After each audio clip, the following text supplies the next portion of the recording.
when people say that there's not going to be another Metallica, there's not going to be another Iron Maiden, there's not going to be another Black Sabbath, and like they're saying like that's like a bad thing, but to me, it's not really that bad because the way people the way what people can do now is they can just record music in their home and then like put it on YouTube and like hopefully they can get fans and notoriety that way.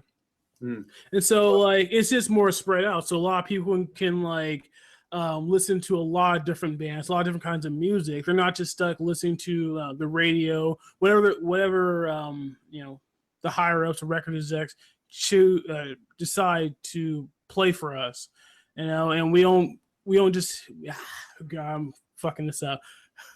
we have more choices. That's what I'm trying to get at. I'm trying to be all fancy with what I'm saying, but we have more choices nowadays than we did in the past. And so I don't think it's a bad thing that there's not going to be another Metallica, because if you think about it, like back in the day, like can you imagine how many bands that were similar to Metallica or even better than Metallica, but for one reason or other, they just got passed over and they didn't get the chance to be recognized. Nowadays, it's just easier for bands to put their stuff out there and people can actually go out and listen to it. It's not just music that's just chosen for them to listen to.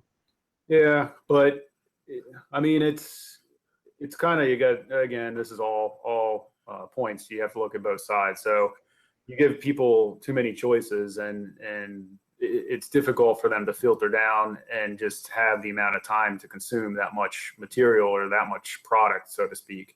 So the idea or the benefit of having those larger labels or having A&R or having somebody to filter down a lot of, Metallica clone number 300 or whatever, let's say that, kind of concise down and put the focal point on maybe filtering and nurturing something great. But I see both sides of it. I'm obviously small and not even on the same playing field, but it's to somebody to finally trickle down and say, okay, hey, I got this new band on Unendlich that I like, and I want to check them out. I'm greatly appreciative, but I know just seeing it as a larger scene of music, the older labels did have at least some value, in my opinion.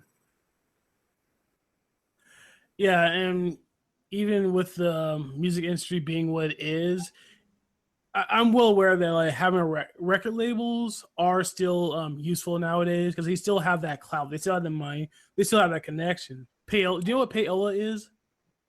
That's an old concept that you pay a radio station or somebody to play your product or to push your product. Yeah, I was told that was illegal. Do you know if that's true or not? I don't think it's illegal, only because there's that's pretty much how pop music works. There's a great amount of money supporting these kind of bands and pushing that product. I mean, marketing in general is payola. You pay some other entity to push your product, and payola then injects it into like I don't know what people listen to, XM radio. I don't even know if that's big anymore. Everybody's on Spotify or like you're mentioning, on demand. You go on YouTube, you can find anybody's music. But I don't see how, the only way I can see that being potentially illegal is if you're payola on like public broadcasting network or something that's in the public venue. So, but yeah, private entity paying them to play a song, highly doubt that's illegal. They'll gladly probably take your money and play your music. Yeah,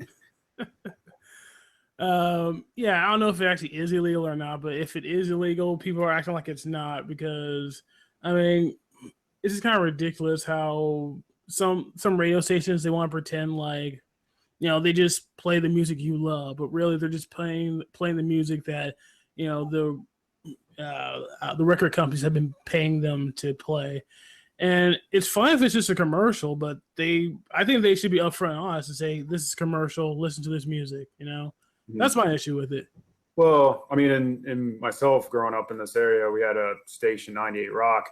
Occasionally you get lucky and they'd have they had like a Ravens player or whatever, and he would have an hour at midnight and play an hour of just like heavy shit like Carcass, like Napalm Death, like great music that when I was growing up was like, man, this is awesome. Radio stations actually playing this stuff. But you put onto that channel any other time, you're going to hear the same old regurgitated shit. Not bad bands, but how many times do you need to hear Black Sabbath, Paranoid, Led Zeppelin, They're Fucking Heaven? It's like, they're great songs. I understand it, but it is that repetition that, radio keeps feeding the masses the same shit day in, day out. And that's essentially what they get trained to like. So if they hear anything new, it's extremely difficult to get them, to take it in and to give it a consideration. So, yeah, and all of that. I mean, even radio in general. I don't know anybody that listens to radio. It's normally, you'd be in a supermarket and you overhear it, or I really don't think people that really love music still deal with turning on the radio. I think it's more of streaming services or illegal downloads or legit downloads, whatever it is. I think we're definitely on a on-demand society more so now than in the past with the payolas and things like that. So, how do you define black metal? Well, again, me personally, in my opinion, I think black metal is the essence of the emotion of despair and anger, just devoid of everything, facing the depression, facing just very dark ideals in your head and expelling them. Obviously, black metal has a lot of alignment with anti-religion, Satanism, things of that nature. It's something that I think makes absolute sense. It's a rebellion against the establishment. It's something that I definitely play with as well within my lyrics. I'm definitely, in support of exploring those ideals of anti-religion, of some of the darker ideals. You have a lot of black metal out there that just focuses on those specific topics, be it war or things of that nature, or Satan or what have you. But for me personally, my approach is more the human emotion of those things that occur. Like in war, you feel despair, you feel anger, you feel disgust or hatred towards somebody. Black metal to me encompasses that. So that's my definition of black metal. It's the exploration of those feelings, going a little bit deeper into the atmosphere of your psyche and expelling that into music format. There are sound associations with black metal, higher tunings, higher vocals, things of that nature, which is fine. But I really feel, again, going back, that music is more defined by the emotion of the song. I obviously gravitate towards things that are considered or labeled black metal. So, both of which, the definition of the style as well as the lyrical content is what draws me to the subgenre, and what I also think that the subgenre should be encompassed as. And in general, it's I'd say total hatred of humanity, very misanthropic. That is what I feel black metal expels. I mean, you can have other subgenres that deal with it, like death metal or things like that, but death metal normally focuses more on brutality or something of that nature, where I still feel black metal is a little bit psychologically deeper with regards to analysis of self and the world around you, and is more focused on those darker feelings, and anti-establishment type ideals. What got you into heavy metal? So I got into heavy metal very young age, 2, 3, 4. Well, God, I can't even remember them, but definitely say like 5, 6 when you first start remembering things. My parents were big into record collecting. Specifically, my mom had things. Speaking of Led Zeppelin, like House of the Holy, Pink Floyd, a lot of those things, and first thing that gravitated me towards metal rock was the art, honestly. We'd go into, at the time when they existed, record stores, tape stores, CD stores, and I would go over to the metal section and I would look at the art, not really hearing or understanding the music yet, and seeing things like you're saying, Iron Maiden, Megadeth, Slayer, looking at those album covers and just being blown away of just like, this is brutal shit. This is what I need to be listening to. So as time progressed, you get older. I had those emotions too. You get into adolescence, you get pissed off, you have those feelings, and what definitely fed that hunger was metal. It had the energy, the aggression, everything that I wanted. Feeling wise, it definitely encompassed, and it brought peace to my mind. I mean, there was some dark things in my past that without a doubt music has gotten me through, and specifically metal music has been a very nurturing thing in my life to keep me balanced and sane and everything going well, so to speak. So, hearing it, loving it, next thing was, I want to play it.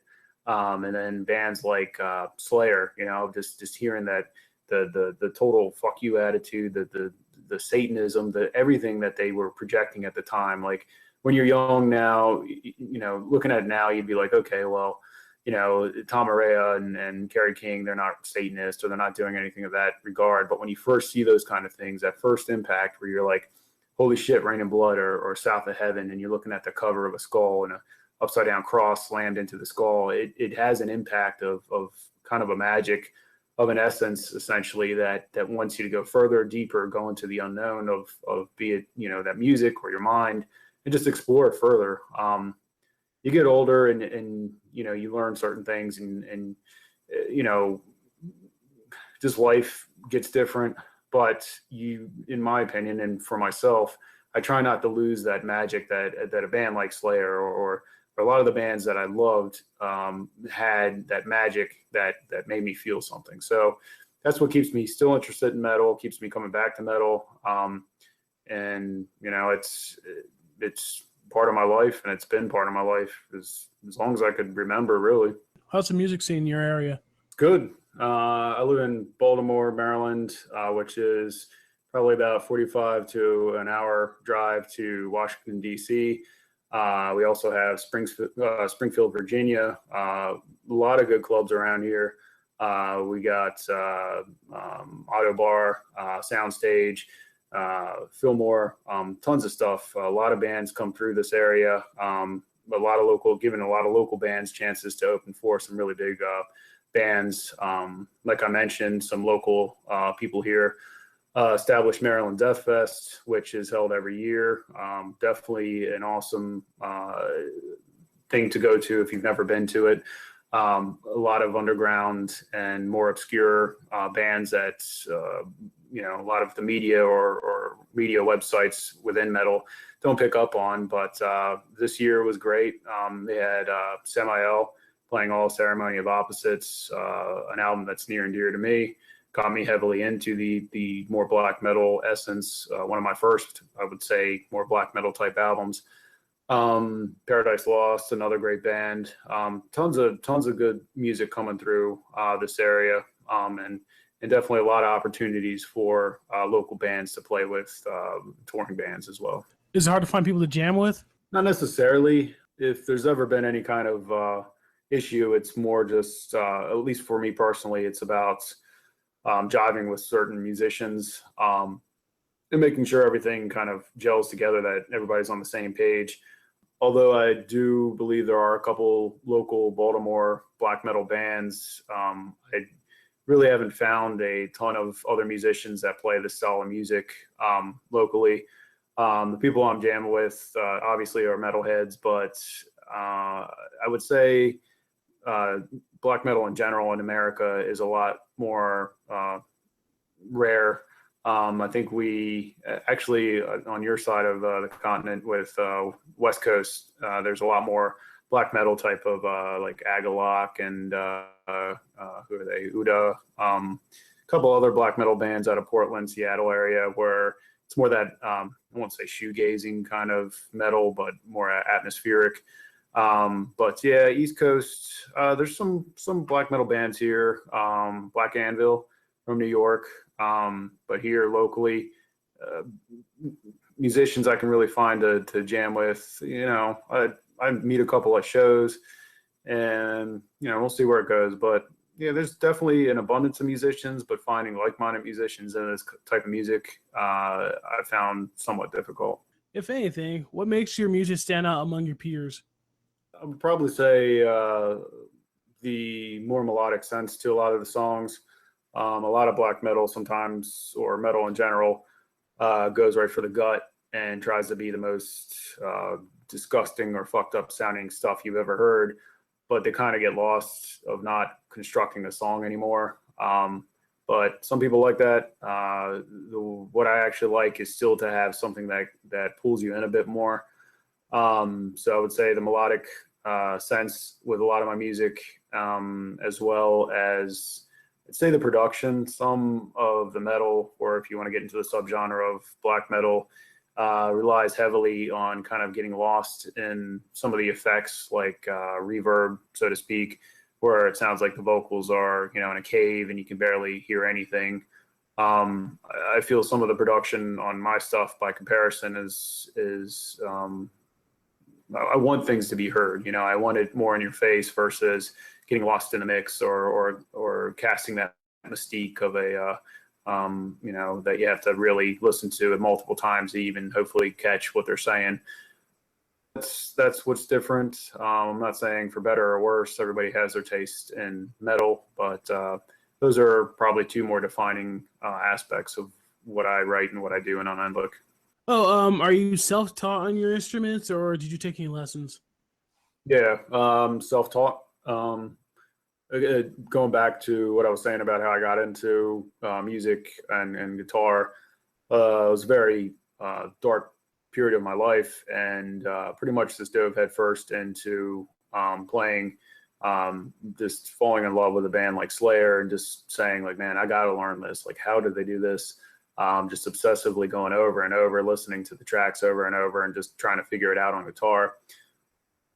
Nowadays, it's a hell of a lot easier. You go on YouTube and pretty much, get any type of lesson you need. But yeah, at the time then, was definitely self-taught. Can't say I really dove heavily into music theory. I really play from the gut. I'm sure somebody can probably dissect it much better than I can, but really try to stay focused on just creating good songs that I feel that I need to say something in, versus getting into the technical weeds of, scales or, time signatures. Yeah, I'm aware of it, but I just definitely don't get lost in the weeds of it. I just listen to like the same song over and over and over again if I particularly like a song. Hmm. And so the song yours I keep listening to over and over and over again is called My End. Once again, if you don't want to go into detail, if you don't want to answer the question, that's fine. But what's the story behind that song?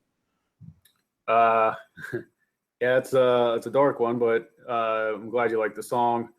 The story behind that particular song lyrically was a previous girlfriend actually had a stroke and died. Going back to some of the darker stuff that surrounds me, and that's what that song is about. So if you look over some of the lyrics, the idea is being faced with a issue like that and having the desire to join that person in your end, so to speak. So it's a pretty personal song. It's actually interesting you brought that one up. It was the first one I wrote for that album. Yeah, that's where that one took off, but I'm glad you liked the song. Do you have any like bands or projects you'd like to recommend? Not specifically your bands or your projects, but just like bands you listen to, bands you like that you like to recommend. A lot of my recommendations would probably be older bands, newer albums. Like I really like the new Dark Funeral album. I think it's great. I mean, it's rare. People always saying, "Oh, their first album's the best," but I think they nailed it. A good mix of melody and brutality, kind of the same thing I do with my music, but they killed it. I think it's great. The band Uda, or UADA, they're very much like Mogwai or Migla, MGLA, a band out of Poland that played Maryland Death Fest recently. I love both. I love Migla, but Uda is from Portland, kind of the same vibe to a degree. Really good drummer. I like that kind of sound, but both of those bands I'd recommend. Who else? That's mainly been it recently that I can think of. A lot of my playlists right now would be some of the older bands. Recently saw Karnak Argon. and they were great. They killed it. Rotting Christ, another band I love, but their older material is a bigger influence on me. Bands like older Sam I.L. was another huge influence on myself. But as far as stuff that came out this year, I'd say I really like The Dark Funeral. Yeah, I'm kind of at a loss right now of who else I can really say to check out. Inquisition, the new Inquisition is fucking great. Another band I love out of where are they from, Columbia or Seattle, but seen them many times. Great band. So those two, Dark Funeral and Inquisition. And for newer stuff, or would be Migla or MGLA. Or Mogwai, however you want to say it. It's a Polish word. And Uda, who's out of West Coast states, Portland, I believe. One band I would recommend is called Witch Haven. I think that's how you pronounce it, Witch Haven. Another band is called Nocturnal Graves. Is there anything else you want to say before we close out? I could discuss a little bit.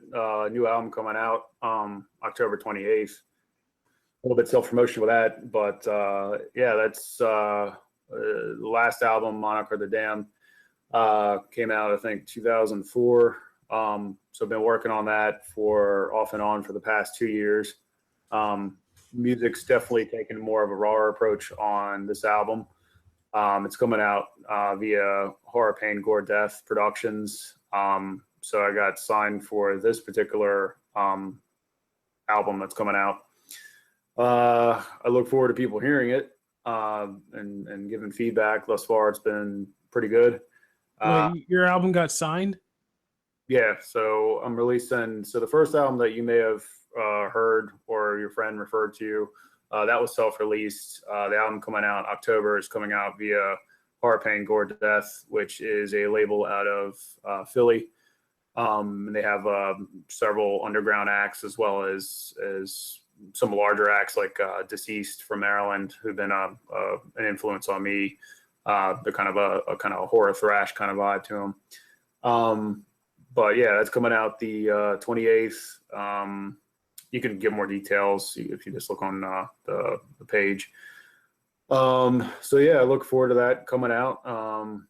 And yeah, it's just want to have people hear the difference between the two albums. Definitely, like I said, has a more raw production for what I was going with. Like I told you earlier, I'm trying to get away from programmed anything or studio, over effects on anything. So that's what I shot for this album. And like I mentioned, there was there was a couple songs left over from this, as well as since I've mastered that and finished that, a couple new songs that I've written that I hope in 2017 to release as possibly an EP in addition to these two albums. So, and on that, hopefully I'll be playing the drums or at least have a drummer by then.